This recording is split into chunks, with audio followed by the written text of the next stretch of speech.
नमस्ते। आज की इस चर्चा में हम न्यूज़ हेडलाइंस और रोजाना के राजनीतिक शोर से थोड़ा दूर जाएंगे।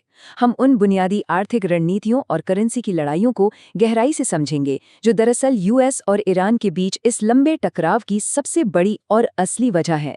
तो चलिए सीधे शुरू करते हैं।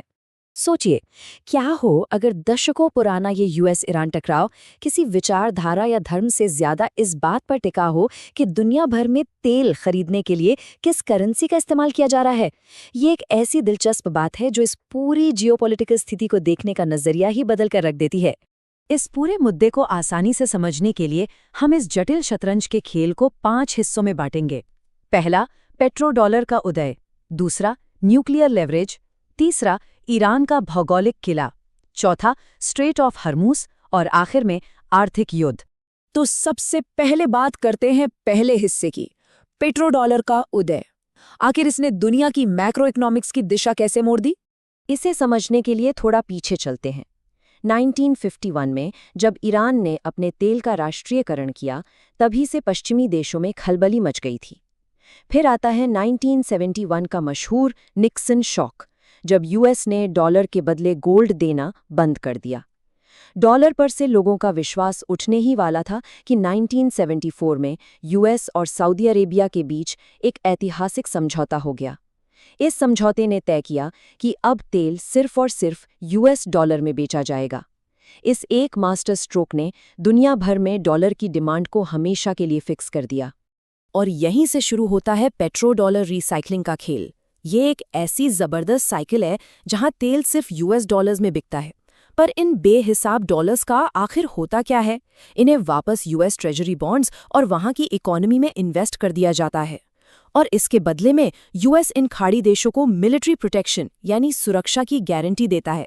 सच मानिए, इस अकेले मैकेनिज्म ने यूएस इकोनॉमी को इतना ताकतवर बना दिया कि पूरी दुनिया पर यूएस डॉलर का दबदबा कायम हो गया। अब आते हैं अपने दूसरे पॉइंट पर, जो है न्यूक्लियर लेवरेज। देखते हैं कि कैसे न्यूक्लियर टेक्नोलॉजी दोनों पक्षों के लिए एक अल्टीमेट काउंटर मूव बन गई। यहाँ एक बहुत ही जरूरी सवाल उठता है, आखिर यूएस एक न्यूक्लियर ईरान को सिर्फ एक सैन्य खतरा नहीं बल्कि एक आर्थिक खतरा क्यों मानता है? जब हम इस आर्थिक डर को समझ लेते हैं तो इस युद्ध को देखने का नजरिया आम मिलिट्री डिटरेंस से हटाकर सीधे ग्लोबल फाइनेंस पर आ जाता है। दरअसल यहाँ असली मुद्दा बम्स का है ही नहीं, मुद्दा तो करेंसी का है। अगर ईरान के पास न्यूक्लियर हथियार आ गए तो उसके पास एक ऐसी सुरक्षा छतरी होगी जिसके बल पर वो यूएस के किसी भी आर्थिक प्रतिबंध या सैंक्शंस को बिना डरे दरकिनार कर सकेगा। फिर वो अपने विशाल तेल भंडार को डॉलर के बजाय युआन, येन या किसी और ऑल्टरनेटिव करेंसी में आराम से बेच पाएगा। और अगर ऐसा हुआ तो बाकी देश भी यही रास्ता चुनेंगे, जो आखिरकार यूएस की फाइनेंशियल पावर और पेट्रो डॉलर सिस्टम को बुरी तरह तोड़ देगा। लेकिन यूएस के इस दबाव और हवाई हमलों से बचने के लिए ईरान ने बेहद चतुर रणनीतियां बनाई हैं, जैसे अपने न्यूक्लियर ऑपरेशंस को मिंजा देही जैसी जमीन के अंदर बनी अंडरग्राउंड फैसिलिटीज में छुपाना। साथ ही यूरेनियम को 60% तक एनरिच करना, ताकि जरूरत पड़ते ही तुरंत हथियार बनाए जा सकें। हमले के डर से ठीक पहले ट्रक्स के जरिए हाईली एनरिच्ड यूरेनियम को चुपचाप शिफ्ट कर देना भी इनकी प्लानिंग का हिस्सा है। और सबसे रोचक है इनकी मोज़ैक डॉक्ट्रिन। इसके तहत इन्होंने देश को 31 अलग-अलग ऑटोनोमस प्रांतों में बांट दिया है। यानी अगर टॉप लीडरशिप खत्म भी हो जाए तब भी हर प्रांत अकेले अपने दम पर काम करता रहेगा और सिस्टम कभी पूरी तरह कोलैप्स नहीं होगा। चलिए अब तीसरे हिस्से की तरफ बढ़ते हैं, ईरान का भौगोलिक किला। यहाँ देखना दिलचस्प होगा कि देश का भूगोल ही उसके लिए एक अभेद्य ढाल का काम कैसे करता है। प्रकृति ने ईरान को एक ऐसी मजबूत डिफेंसिव शील्ड दी है जिसे भेदना आसान नहीं। पश्चिम में ज़ोग्रोस पहाड़ एक ऐसी अभेद्य दीवार की तरह खड़े हैं जो किसी भी जमीनी हमले को रोकते हैं।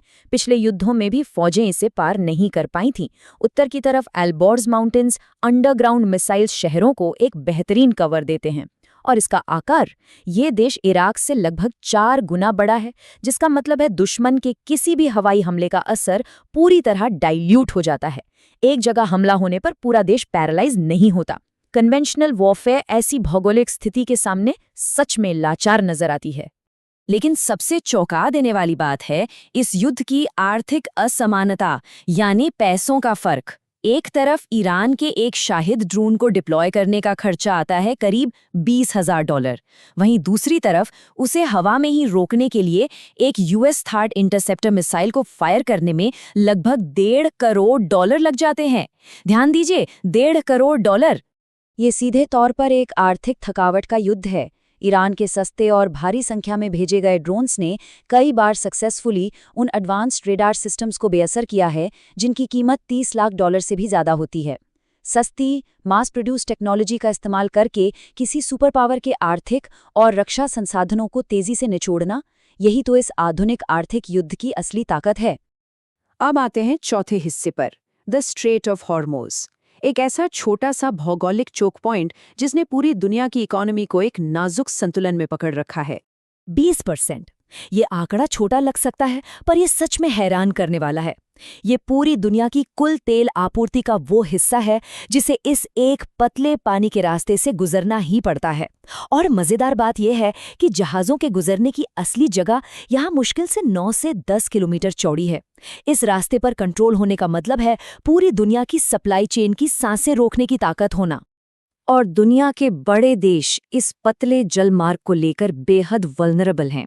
जापान अपनी ऊर्जा के लिए 80%, इंडिया 50% और चाइना 40% तक सिर्फ और सिर्फ स्ट्रेट ऑफ हॉर्मुज पर निर्भर हैं। सोचिए, अगर यहाँ जहाज रुकते हैं तो तेल रुकता है, और अगर तेल रुकता है तो यूएस का पेट्रोडॉलर फ्लो वहीं थम जाता है। यही वो सबसे बड़ी वजह है कि इस अकेले चोक पॉइंट के दम पर ईरान को एक बेमिसाल जियोपॉलिटिकल फायदा या लिवरेज मिल जाता है।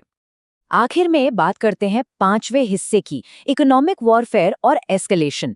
कैसे ये सारे तत्व मिलकर एक आधुनिक आर्थिक युद्ध को जन्म देते हैं। आसपास के खाड़ी देशों यानी गल्फ नेशंस की स्थिति आर्थिक रूप से भले ही बेहद अमीर हो, पर जमीनी हकीकत थोड़ी नाजुक है। उनका 90% खाना बाहर से आता है और पीने का 60% पानी समुद्र किनारे लगे डिसैलिनेशन प्लांट्स से आता है। एक सस्ता सा ड्रोन भी अगर इन प्लांट्स को नुकसान पहुंचाता है तो उनकी बुनियादी ज़रूरतें और सर्वाइवल तुरंत खतरे में पड़ जाते हैं। और यही ईरान का मास्टर प्लान है।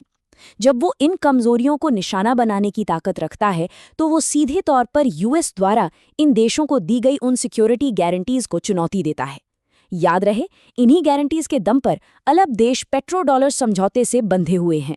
अगर खाड़ी देशों को ये लगने लगे कि यूएस उनके आवश्यक इंफ्रास्ट्रक्चर की रक्षा नहीं कर सकता, तो उस पेट्रोडॉलर सिस्टम की नींव ही हिल जाएगी जिस पर इस वक्त पूरी दुनिया की इकोनॉमी टिकी हुई है। और बात सिर्फ तेल तक ही सीमित नहीं है। अगर ये टकराव अनियंत्रित रूप से बढ़ता गया तो नतीजे भयानक हो सकते हैं। समुद्र के अंदर बिछी सबमरीन इंटरनेट केबल्स कट सकती हैं, जिससे क्लाउड सर्विसेज और ग्लोबल डेटा ट्रैफिक तुरंत ठप हो जाएगा। एक झटके में अंतर्राष्ट्रीय बैंकिंग सिस्टम्स रुक सकते हैं और रेड सी के व्यापारिक मार्ग पूरी तरह पैरालाइज हो सकते हैं। यानी इस आर्थिक युद्ध की आग उन देशों तक भी पहुंचेगी जिनका इस कॉन्फ्लिक्ट से दूर दूर तक कोई लेना देना नहीं है। इस चर्चा के अंत में एक आखिरी सवाल हमें सोचने पर मजबूर करता है, एक ऐसी सोच जो दिमाग घुमा दे। अगर ग्लोबल करेंसी का आधार वाकई तेल से हटकर किसी और तरफ शिफ्ट हो जाए तो उन विशाल साम्राज्यों का क्या होगा जो पूरी तरह इस तेल की बुनियाद पर टिके हुए हैं।